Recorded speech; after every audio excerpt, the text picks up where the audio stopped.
Dr. Susan Nabada. I'm the Commissioner and Executive Director of National Health Laboratory Services, Ministry of Health, which is the technical arm for Ministry of Health to oversee and coordinate lab services in the country. With those remarks, the overview of who we are, what the lab services look like in the country, what we do at the National Health Laboratory Services is going to be shown to you by my lab director, Dr. Isaac Sewanyana, to have a real feel of who we are.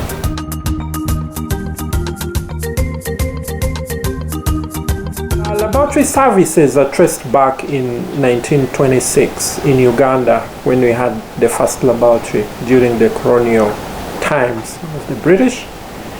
And in 1975, the Central Public Health Laboratory unit was formed under the Ministry of Health, and it was a unit in the National Disease Control Department.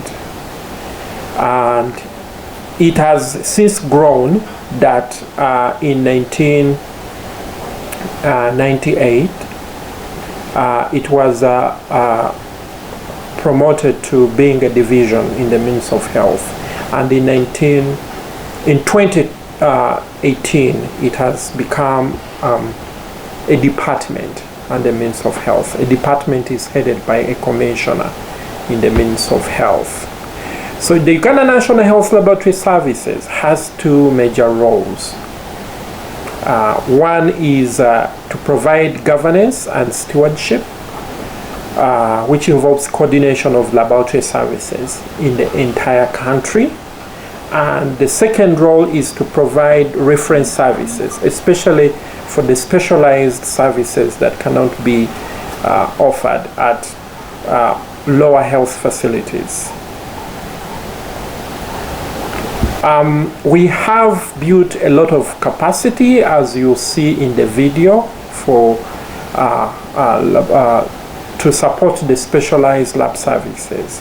Actually, our lab here is just one of the two labs in Africa, Southern Africa, actually, below the Sahara, that has the capacity to perform over 2 million PCR tests in a year. So it's just next to a lab in Cape Town. So we have fully automated equipment. We have built strong quality systems that our lab actually is accredited under ISO 15189. And this is the ISO accreditation systems for medical labs, and our lab is international accredited. It would mean that the services you get to this lab, from this lab, are of the same standards, say, of the labs you'd get in the US, in Canada, or elsewhere, labs that subscribe to the ISO or standards. The Uganda National Health Laboratory Services is headed by a commissioner who reports to the Director General of Medical Services in the Ministry of Health, and then it oversees the laboratory cascade down. We have a tier system, so all the labs from the regional referral hospitals to general hospitals to Health Center 4s and Health Center 3 laboratories are reporting through the Uganda National Health Laboratory Services. It also has coordination with national specialized labs like the Joint Clinical Research Center, Uganda Virus Research Institute, National TB Reference Labs, and many others. So these labs that are highly specialized and research labs are also in coordination. It also coordinates with the Allied Health Practitioners Council, which oversees and regulates especially private labs. So on the coordination arm of the lab, we develop laboratory policies and guidelines. We develop standard operating procedures and ensure quality of lab services across the entire network. We are responsible for the quantification of commodities for budgeting purposes and ensuring that all labs in the country have commodities to sustain laboratory testing. We provide mentorship and support supervision through the network, and we do this in collaboration with a lot of stakeholders and centers of excellence like JCRC and other labs, RCI project, whichever specializations the labs are. So we oversee all the mentorship and ensure that we see a transition of skills and knowledge from the centers of excellence to lower health facilities and public health facilities. We ensure harmonization of equipment and maintenance of equipment and calibration of equipment, laboratory equipment, and we oversee the accreditation, quality assurance, improvement projects that lead to accreditation of labs in the country. So because laboratory services are not offered at every health facility, we have a national sample transport network which is able to support the referral of specimen to labs that have the capacity to do the testing. So the national sample transport network is built on what we call hubs. So hubs, they are mainly the major hospitals, regional referral hospitals or general hospitals or health center falls in the different parts of the country, and these are mapped across. We map lower health facilities in a diameter of 30 to 40 kilometers around these health facilities, and all the health facilities in that catchment area becomes the spoke of this hub. So we have riders, especially in the countryside, bike riders, who rotate across these health facilities, transporting commodities, returning results, and picking samples for referral to higher health facilities. And so these transporters will bring the samples to the hub, and then from the hub, we have some tests that are offered there. They can be tested at the hub, and they can be able to return the results in the same mechanism. And if the tests are not offered at the hub, these samples are referred to higher labs that are able to do these kind of tests. So here at the UNHLS, we provide some of these reference services, including HIV for early infant diagnosis. We do sickle cell testing still for early infant diagnosis. We perform viral load to monitor patients' performance on ART, and a number of other tests, including cancer screening, blood cancer screenings, hepatitis B, hepatitis C testing, and several others. So these are mainly tests that require high technology that we cannot easily translate to lower health facilities.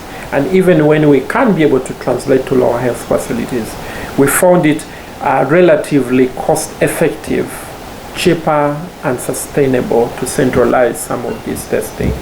So this hub has a network of, it brings together in total close to 3,000 health facilities, including those that have labs at different levels and those that don't have labs at all. And the hubs are 100 in total. And this gives a coverage of over 97% of the entire health facilities in the country. So it also includes facilities that are private. So we have also built strong information systems. We have a huge server with storage capacities here. and we're using especially mobile network to achieve connectivity to lower health facilities. And we're building information systems to be able to provide lab services to lower health facilities, collecting data from the lower health facilities, but also transmitting results. Like, for example, the services we offer here at the National Health Laboratory Services. So this information system is actually good and strong innovations. It's work in progress because we are moving towards electronizing much of the services that we're doing throughout the country. And it has also helped to cut down on the turnaround time, especially results. The loop of returning results back to health facilities becomes extremely shorter. These information systems have also helped us to keep track of the trends and real-time information, access to information for the different programs. Like, for example, the early infant diagnosis. We have a dashboard that gives you live updates as it happens, the testing is happening. So every day, every month, every week, every month, every year, you can keep track of how many children are testing positive. We use this data to follow up on these children who are positive, for example, to enroll them into ART services. This information is also used by our partners and our collaborators and even researchers in the field. So it's really very powerful to use these information systems. Another example is, for example, monitoring patients on ART. Yeah, we have a dashboard that gives you real-time information for patients who are testing for viral load real time. So you have the numbers, you have the suppression rates, and you can break it down to districts, to sub-county. And this information is very useful, especially for the HIV program. And the beauty is that it's real time. And it has actually helped a lot in Uganda's progress towards achieving epidemic control for HIV. So overall, we're using quite a number of interventions here to try and provide services to the Ugandan population. A typical Ugandan population would live in the countryside, in rural areas, and they have limitations with transportations. They have limitations with resources that can support their transportation to health facilities. So by equipping health workers to provide basic health services, and then using things like the sample transport network, collecting samples on dry blood spots and information systems, we're able to get these highly sophisticated labs that are highly with high quality lab services that are accredited. So ideally, we are kind of using this as a vehicle to take these services to the backyard of every Ugandan in the country. And that explains the success of the especially HIV services to the Ugandan populations. Because we collect a lot of samples, we have also built a modern biorepository with well-characterized samples and information. And these samples, we aim that they can serve to foster research, to foster collaborations, and also to especially implementation science that can lead to innovations that can help us improve services in the country. We have supported quite a number of labs through the stepwise improvement projects that lead to accreditation. So there is a WHO developed tool, and Uganda, we have adopted it and we've used it to improve quality services across the laboratory network. And currently we have over 13 government facilities, public health laboratories that are accredited under ISO 189. So which is a really big achievement, and we look forward to seeing more laboratory services are accredited. And as we build strong lab services, we are improving the quality of care in the country. So we are an ISO accredited lab. We are accredited by SANAS, and we are also a WHO pre-qualification lab. We test in vitro diagnostics before they can be put on the market, especially for the third world countries. So we pre-qualified for HIV, we do for HIV and hepatitis. Currently, we are also implementing a program, preparing panels for external quality assurance for the point of care machines, because we're trying to decentralize the EID testing to be able to reach to those millions of babies that we are not able to reach.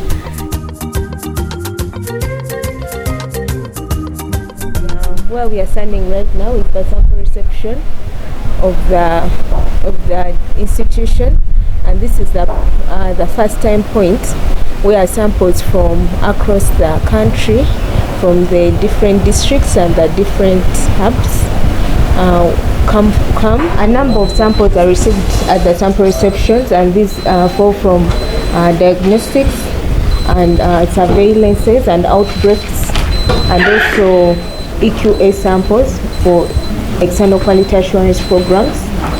And for example, these are the plasma samples that come from the health facilities. This is still a monitoring test that is targeting hepatitis B viral load, which where they collect a sample to see if this patient has any level of hepatitis B after they have been initiated on their drugs.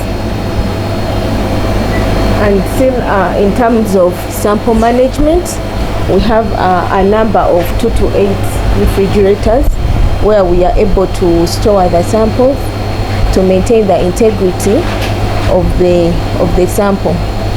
So together here we have approximately 4 2 to 8 refrigerators. People coming in from the different facilities can be able to store the samples at 2 to 8 degrees Celsius for a minimum of 3 to 5 days to preserve the integrity of this sample. This way, anytime you retrieve this sample for testing, whether it is HIV viral load or hepatitis B viral load, you can be able to get accurate and precise results to be given to the patient. This section here is the wet area of sample reception, so we shall be moving on to the dry area of the department where they receive the dry blood samples.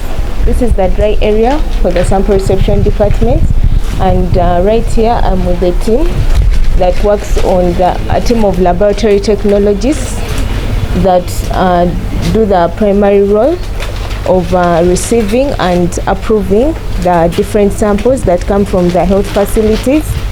So right here we have the dried blood spots sample, and the advantage of having the dry blood sample is that it can remain viable for approximately 14 days, and you can still carry out HIV viral load monitoring tests on the same sample versus the plasma.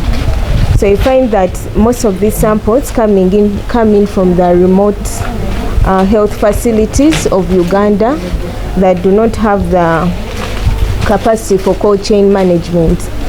But at the same time, you can be able to get an accurate and precise result. And alongside the sample, they still collect the associated information from the patient that can be entered into the laboratory information management system in order to manage the data and results that will come from the sample. So we have the HIV viral load monitoring laboratory information management system, where we are able to approve the sample or reject the sample depending on the quality of the sample. So you find that for a dried blood spot sample, you approve it when you have all the circles are fully clotted with the dried blood spots, because we assume that approximately 2 milliliters go into each spot. Then you must have at least 4 spots, and the sample should be properly labeled for you to approve it. So if it is less than 4, we reject the sample, and we have a clear sample acceptance and rejection criteria. So there are a number of testing assays for HIV. The first one is the rapid diagnostic tests. For example, the Determine, Unigold, and SD Bioline, which is normally used for HIV testing at the health facilities. But here we do the DNA PCR for the HIV exposed infants. And by HIV exposed infants, we mean the children that are born to HIV positive mothers, because DNA PCR is a sensitive test that can detect HIV as early as 2 weeks of age. So we want these children to get their test as early as possible, so that they can begin manage. If they are positive, they can start being managed on antiretroviral therapy, since studies have shown that the earlier you start the antiretroviral therapy, you get better outcomes.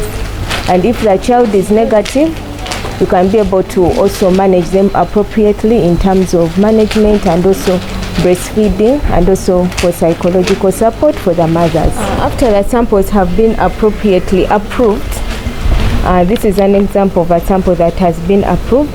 It is properly packaged and identified by its location number, and then these samples right here are ready for pickup to be taken to the laboratory for HIV monitoring, testing, or early infant diagnosis testing.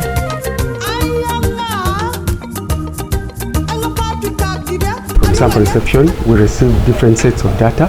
We receive viral load data, HIV viral load. We receive HIV hepatitis viral load. We also do EID and sickle cell data, and we also do capture COVID sets of data. So when they bring it down in our department, we have LIMS, what we call laboratory information management systems. It comes allocated with different sets of updates, and we open up our LIMS using URL. We capture all the parameters, right from facility details, then patient details, and then the drugs and all the information from all the clinicians. We capture each and every parameter as it is scribbled on the form, and then we do save it. We do save that information in our LIMS, but before we save it, we verify that data, and then to make sure that what we have entered is the right information, and then we save it. This data is consumed within the house for decision making, for planning purposes, budgeting, allocation of resources, and not only within in-house, it is also used nationally. The Ministry of Health uses this information, this data. These LIMS are used internationally, and the information we capture is also consumed by our IP funders, by implementing partners. By implementing partners and the donors, they also consume this data. So it is very, very key, very paramount, very important.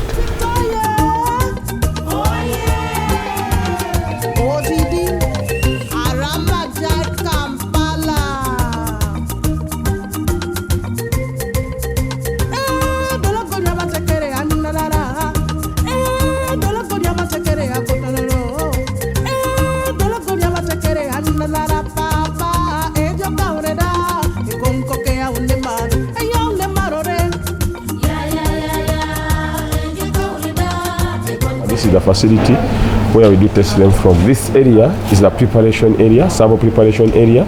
So we receive plasma samples and DBS, dry blood spot samples for HIV, and then plasma for hepatitis B.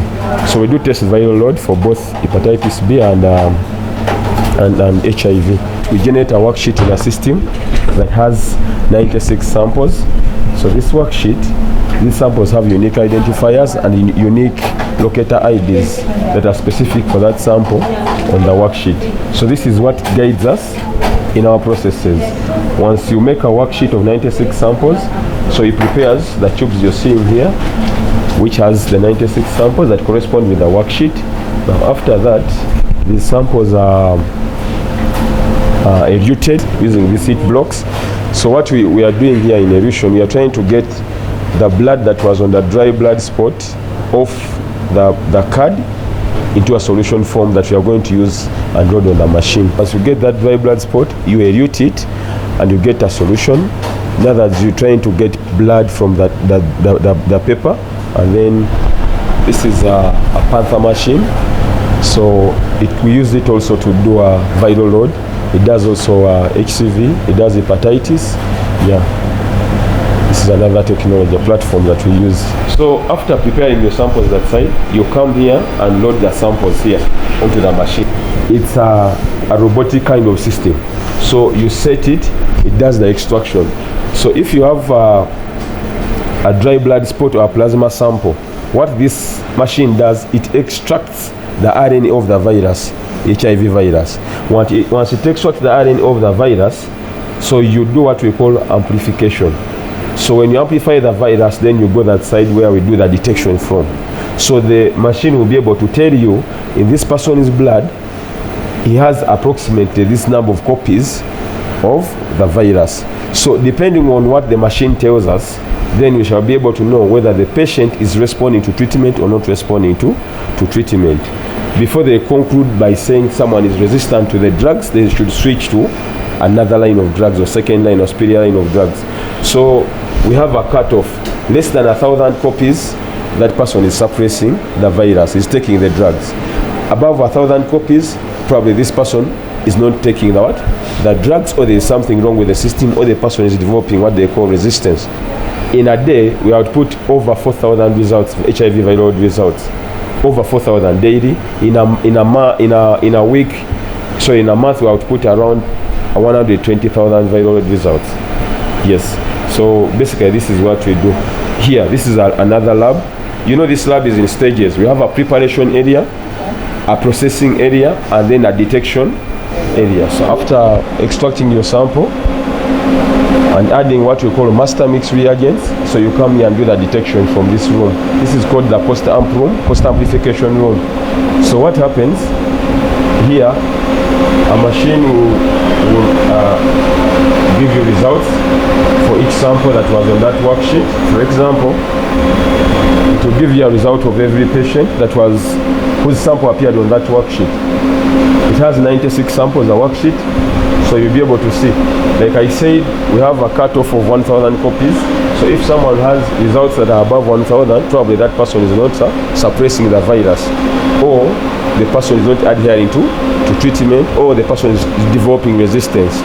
So before you conclude on that, they do what they call adherence counseling for 3 months, and then they take off a viral sample again, and we see if after 3 months this person is still getting a result that is above 1,000, probably now a committee will review the results of that person, and then they conclude whether the person should be switched to another line of drugs. However, those who are responding to treatment, the results will come out as target not detected. So the copies are below 1,000. The copies are below 1,000. So the person is suppressing the virus in their system. This is called the Cobas 8800. So we have two machines. So this machine, we use it for viral load. We use it for molecular biology assays, and now we are currently using it to test for COVID-19. So this machine has capacity of giving you results, 4,000 results daily in 24 hours, 4,000 results, and you have two platforms. After preparing the samples, you come and load them into the machine. Then the machine will do the extraction to give you the results.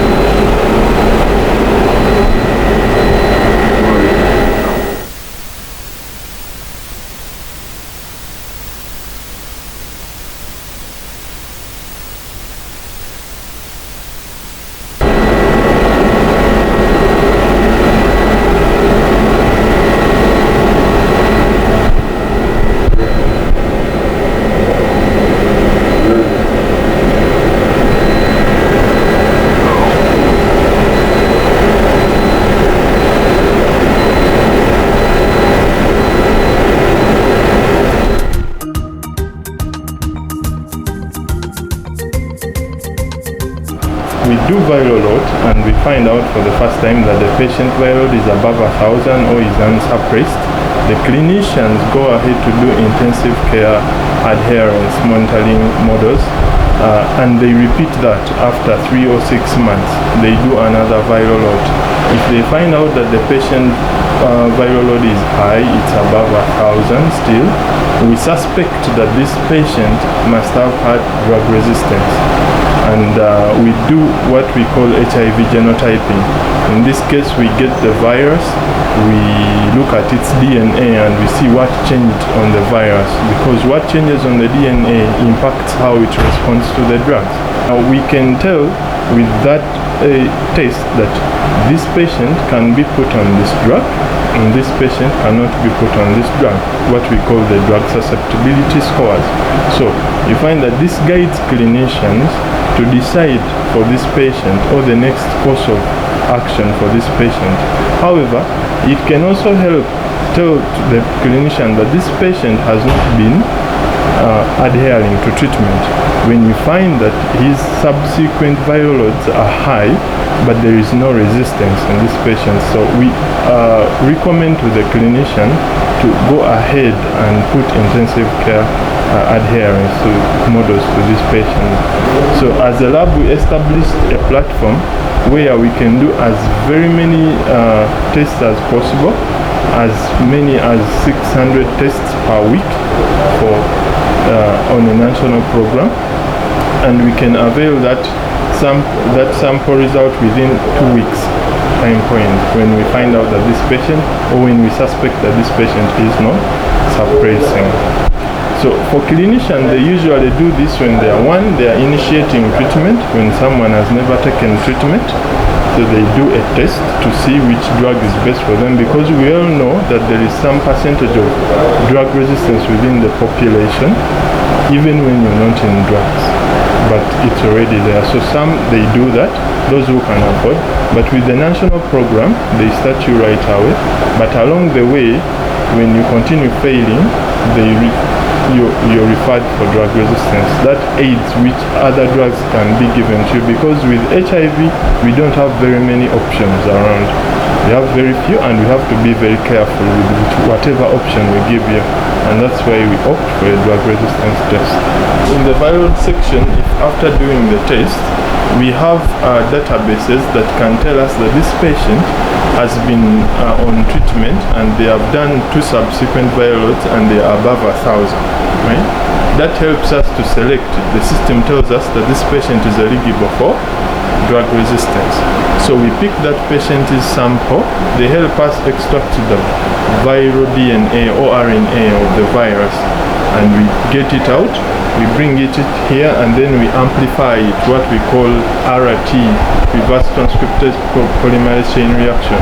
It helps multiply the virus in very many copies. When it's got from there, then we bring it here. Now we have it in DNA format, still in a sample. We put it in this machine. This machine helps us see the virus from the biological sample into the digital sample, meaning we are seeing its DNA onto the computer. So it gives us a report that looks a little more like this. This is one of the samples that we get from the machines, and then we have a database where we put these samples and reference it to the known virus, what we call a wild type. So if the patient virus within the body has changed, we see it in reference to the normal virus. In that case, we are able to tell that at this point there is a mutation, and this mutation confers resistance to the drugs the patient is on, and that helps us guide the clinician on which next course of action to take.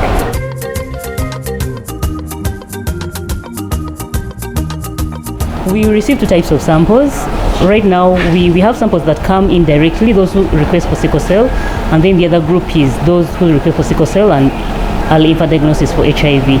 Sickle cell testing is important in that when a child is diagnosed early and found to be a sickler, they're given the management and with that they have a better life. But if we don't give them that, then we will not know how to manage them. That is why we encourage all mothers with newborns and all the ones who haven't been tested to bring in their children for testing so that they're managed better for a good life.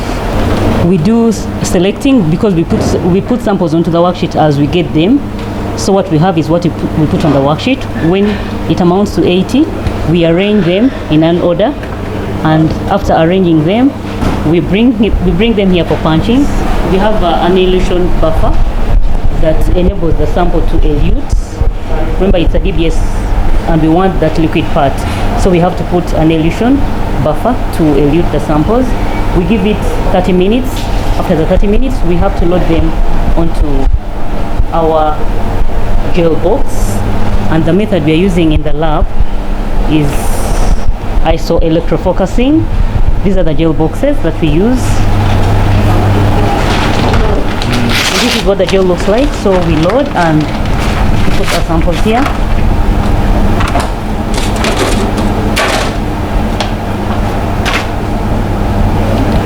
We load the samples and let it run for approximately an hour. After an hour, we do the staining, then the washing. After washing, we put them in the dryer that lasts the black instrument for about 4 hours.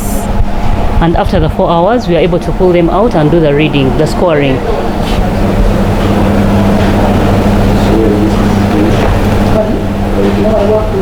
And this is what our finished gel looks like.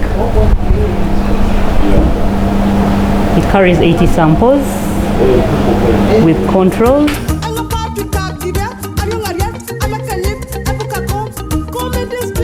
We run different types of tests like culture and sensitivity. We also do microscopy and also weight preparation depending on the type of sample. Here we receive different types of samples like urine, stool, cerebrospinal fluid, blood, and high vaginal swab, ear swab, like that. For example, different type of sample require different type of media. If it is urine, first we do culture on blood agar, McConkey, chocolate, and also we do antibiotic activity to see maybe if the patient was undergoing some treatment. Sometimes this patient can say no, they are not in medication, yet the person is in medication, so we do antibiotic also activity. After we culture, we incubate for 24 hours. This is the incubator whereby we incubate the cultured plates here. For example, this is urine sample that we received yesterday. We cultured at around 5, so we are waiting for 25 hours to come and do what is called plate reading. This one is called blood agar. It's an enrichment media in that they have added blood to support any type of organism. It supports any type of organism. This one is chocolate agar. It's just a media whereby we have added blood and we have hemolyzed the blood, and this media supports those organisms that are fastidious like Neisseria, gonorrhea, Haemophilus influenza. And then this one is McConkey agar. It's a selective media in that, and also a differential media whereby it only selects and support the growth of gram-negative organism, and it's a differential media whereby it differentiates lactose fermenting organisms and non-lactose fermenting organisms. And this one is called saboride agar. It supports the growth of yeasts. If the person is having candida, this one will capture. It will support the growth of the yeast. And this one is Muller-Hinton agar, whereby I told you it's for antibiotic. We test for whether the patient was taking the medicine. Maybe the person was undergoing some treatment. After that, in case there is growth, what we do is plate reading, whereby we have some bench books. So whatever we have seen growing in the plate, we record. After that, with microbiology, when we see colonies, we do plate reading. Next step, we do microscopy.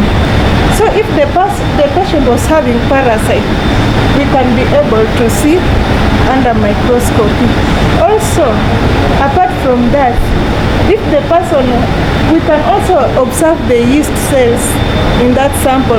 For example, if it is urine or if it is high vaginal swab, we can also be able to observe under wet prep. Apart from that, we also capture the presence of flu cells in those samples, the high vaginal samples and urine sample. Here on BF, we shall be able to see this one enables us to see whether the organism is hemolysis pattern, whether it's gamma, beta, or alpha hemolysis. There are different organisms which show different characteristics when they are grown in different media. So after that, we can be able to identify them here. Apart from here, there is another step for identification, whereby if the organisms was a gram-negative organism, we always go ahead and do what is called, we set biochemicals, whereby we have different types of biochemicals in the lab. This includes the TS, triple sugar ion, the citrates, urea, whereby we are able to identify organisms. Examples of the organisms here, they include Escherichia coli, Salmonella typhi. Those gram-negative organisms, we do biochemicals. Apart from identifying them here, this one is a BD equipment, whereby this equipment we are able to identify an organism. For example, after it takes like not more than 30 minutes for you to get the organisms. And before there is a procedure which we do to identify organism using this machine. If we want to use this machine to identify organism, we get pure colonies from the cultured plate, and then we smear in different holes. As long as we have labeled, there are some forms whereby we label the number to match with the organism that you have smeared here. After you have prepared, you come and load it into this machine, whereby you load the number, you put some details, some information to the machine, to the computer, and then you load you load it here, whereby it will read it. After 30 minutes, you will be able to know the kind of organisms. There is also this other one, whereby this one is able to tell us the kind of organism. It is able to identify the organism, and also it also run antimicrobial susceptibility pattern. Then here you can get both the organism and also the drug, whereby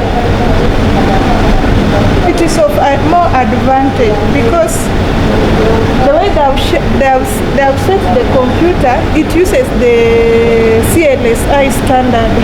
After identifying the organism, it gives you the drugs, and we know the drugs are grouped according to, they are from first class to like class A, class B, class C. You can get the results from here and you feed to the early system, whereby we use it also for receiving the samples.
And we process these samples, we receive them in these PPT tubes, and after processing them, we change them into cryovials. These cryovials are smaller, they don't take a lot of space, and we remove the plasma, put it in the cryovials. Because this one reduces space, so that we can keep it well in our freezers. So this one is in use, but after we have finished everything, we archive in our system and allocate a freezer. We receive a number of samples. We receive HIV samples, we receive COVID samples, we receive cholera samples, which are kept in the microbiology fridge, and all the samples which are deemed infectious, we keep them with the microbiology fridge. This is the microbiology fridge.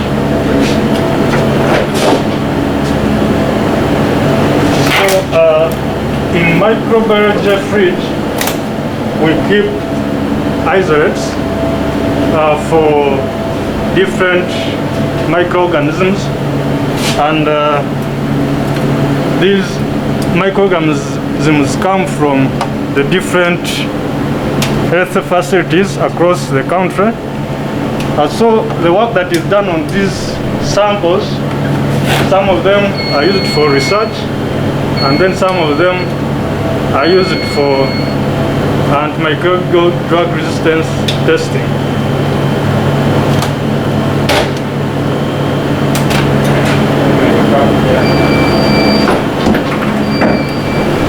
These are some of the samples we have kept for long-term storage, and we have capacity of keeping these samples for 15 years and more. So far, we have samples of 5 years here, since we have just established ourselves. We are not more than 10 years old, but we hope to keep these samples for more than 20 years. And these samples will help us in research, of which we don't know it, but it will come with time. From the plasma we get from the samples we receive, this is how we keep them.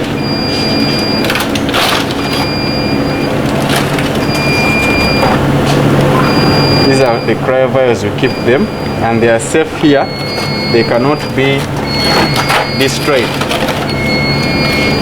We have some 2017. We have 2017, 2018, and 2016, because we want to improve our health system. So anytime these samples are needed, we can give them to people or researchers. Then the other thing also, we still have space, more space for storage of these samples, and we also want to encourage researchers to continue using the biorepository, because we have a lot of samples of which today they may not be in use, but we want to encourage researchers to come and use these samples. We have a temperature monitoring system which has probes, and these probes are fixed in the freezers. So as you see, our temperatures at -8, they are very low, and in case they run out of range, this system notifies us by sending for us an SMS. So we can know that there is a problem with this freezer. We come and see what to do so that the temperatures stay constant to keep our samples safe.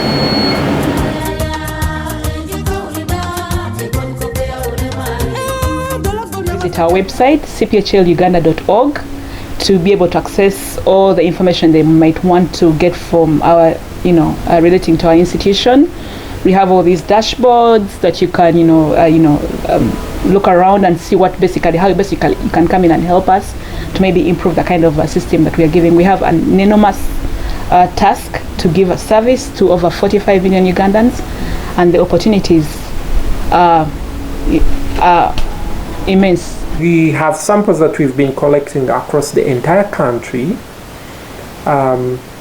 representative of different communities in Uganda over different period of time. They can be used for surveillance purposes. We have used these samples, for example, to determine the sickle cell burden in Uganda, and we were able to narrow down on which communities that are highly hit by the sickle cell, which is a hereditary trait disease We can also support a lot of implementation science, especially laboratory-based implementation projects, trying out different diagnostic tools or using aids that can promote the quality of diagnostic tools, supporting health facilities, for example, to easily monitor their stocks, to have timely ordering and avoid stockouts that can interrupt services, and those kind of things. We can also support a lot of public health interventions. In this regard, I'm very much interested in application of information systems or artificial intelligence to promote health services. Things like developing apps that can be able to help health facilities, like for example, tracking patients who are due for their next appointment in hospitals, apps that can help health workers to access patient results on their phones with a very quick search, yeah, especially if they can be able to interact with the databases in a very simple way. Apps that can be able to track, like for example, where are children testing for, say, malaria RDTs. So we use a lot of RDTs to screen for malaria. But if you had a quick phone app where someone is able to log in and update as they do malaria testing, then you can get to know where is the malaria happening, and over time you can be able to monitor trends. You can easily be able to predict the malaria epidemics during especially rainy seasons. But also you can keep track of the RDTs that are being used, because when you have this data, it can tell you when people are getting false positives, or when people are registering a lot of negatives where you're predicting to have a lot of malaria during that time. So these kind of apps can be very, very helpful in picking information that can be very powerful in informing healthcare.